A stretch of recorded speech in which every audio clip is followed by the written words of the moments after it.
तर या संपूर्ण ऑपरेशन टायगरला सर्वस्वी संजय राऊत जबाबदार आहेत असं नवनाथ बन यांनी म्हटलेलं आहे। त्यांच्यावर जोरदार टीका केली आहे।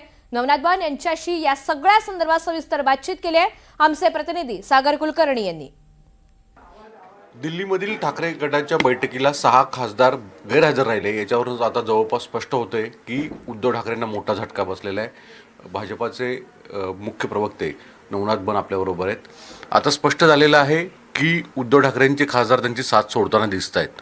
अर्थात हे नेमकं का घडलं आणि राऊतांचे जे दावे येतात वारंवार की मोठ्या स्वरूपामध्ये धनशक्ती दाखवली, सत्ताचा वापर गैर केला, अशा स्वरूपाचे आरोप आहेत।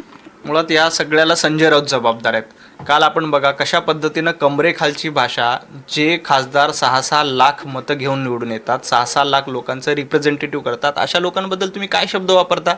असे शब्द वापरल्यानंतर, अशी भाषा वापरल्यानंतर कुठला लोकप्रतिनिधी तुमच्यासोबत राहील?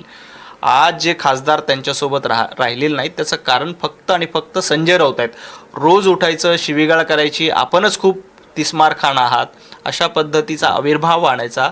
त्याच्यामुळं संजय राऊतांवर ही वेळ आलेली आहे।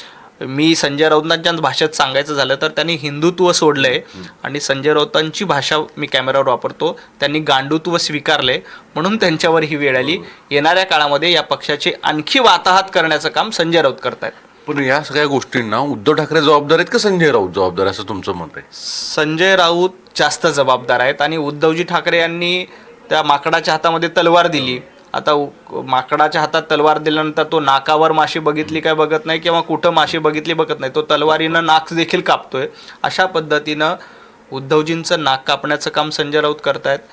मुळामध्ये उद्धवजी ठाकरे यांनी देखील हिंदुत्ववादापासून फारकत घेतली, वंदनीय बाळासाहेब ठाकरे यांचे विचार सोडले। 2019च्या पूर्वी उद्धवजींना महाराष्ट्रात सन्मान होता, पक्षप्रमुख म्हणून सगळेजण त्यांना सन्मान द्यायचे, घाबरायचे, आदरयुक्त भीती उद्धवजींची होती। परंतु आपण बाळासाहेब ठाकरे यांचे विचार सोडले, आपला पक्ष फक्त आणि फक्त खुर्चीसाठी, मुख्यमंत्रीपदासाठी काँग्रेसच्या दावणीला जाऊन बसला आणि तुम्ही या खासदारांना भेटायला पण वेळ देत। मातोश्रीचे दरवाजे 3-3 महिने बंद असतात। कुठलाही पक्षप्रमुख 3 महिने तुम्ही कार्यकर्त्यांना भेटत नाहीत, आमदारांना भेटत नाहीत, आदित्य ठाकरे मतदारसंघामध्ये दौरे करत नाहीत। या सगळ्याची परिणिती म्हणून आता लोक त्यांची सोडचिठ्ठी देऊन वेगवेगळ्या पक्षात जय महाराष्ट्र करतात। बरोबर, धन्यवाद। व्हिडिओ जर्नलिस्ट अरविंद सह सागर कुलकर्णी, NDTV मराठी, मुंबई।